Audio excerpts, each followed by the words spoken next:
આગળ વધીશું, વાત કરીશું રાજકોટ શહેર કોંગ્રેસ દ્વારા મનપા કમિશનર તુષાર સુમેરાને કરવામાં આવી હતી રજૂઆત। ગત 16 એપ્રિલના રોજ રાજકોટ મનપા સંચાલિત સિટી બસ દ્વારા અકસ્માત સર્જાયો હતો।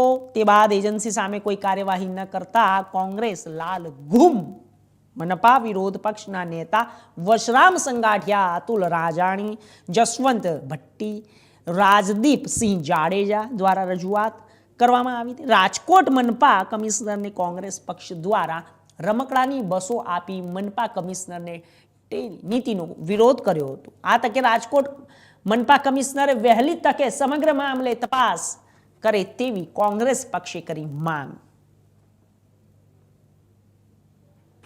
રાજકોટ મહાનગરપાલિકાને કમિશનરને રાજકોટ શહેર કોંગ્રેસ દ્વારા આજે એક આશ્ચર્યજનક ઘેરાવ કરવાનો કાર્યક્રમ કોંગ્રેસ પાર્ટી દ્વારા આપવામાં આવ્યો। થોડા દિવસો પહેલા રાજકોટની અંદર એક એક્સિડન્ટનો બનાવ બનેલો, જેમાં 3 લોકો મૃત્યુ પામેલ। આજ દિન સુધી માત્ર એ બસના ડ્રાઈવરને તોમતદાર બનાવી અને રાજકોટ શહેર પોલીસ અને રાજકોટ મહાનગરપાલિકાના કમિશનર સંતોષ માની લીધો છે।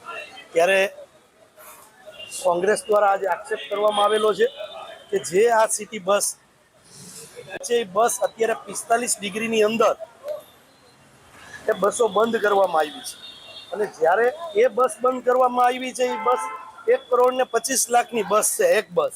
હવે જો એ પણ 45 ડિગ્રીની અંદર ન ચલાવી શકાય એવી પરિસ્થિતિ હોય તો ક્યાંક ભારતીય જનતા પાર્ટીનો મોટો ભ્રષ્ટાચાર રાજકોટ સિટી બસ જે ચાલે છે એની અંદર છે।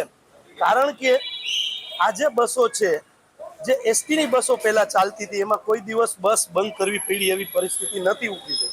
માત્ર કોન્ટ્રાક્ટ પદ્ધતિથી જે આ બસો ચાલે છે, આજે એ બસ બંધ કરવાની પરિસ્થિતિ થઈ છે।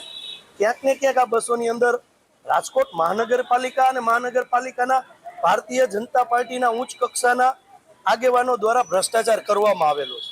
જો 1,25,00,000ની બસ જો 45 ડિગ્રીમાં ન ચાલી શકતી હોય તો એની તપાસ થવી જોઈએ કે આ કઈ પ્રકારની બસ છે। હકીકતમાં 1,25,00,000ની બસ છે, ખાલી 25 લાખની બસ છે। આજે વિરોધ એટલા માટે કરવામાં આવ્યો કે રાજકોટ મહાનગરપાલિકાને રાજકોટના નગરજનોને દર મહિને 8 લાખ રૂપિયાની ખાત રાજકોટ મહાનગરપાલિકાને આ બસ તંત્રમાં જાય છે, અને એક બસની 8 લાખ રૂપિયા ખોટ, એટલે વર્ષે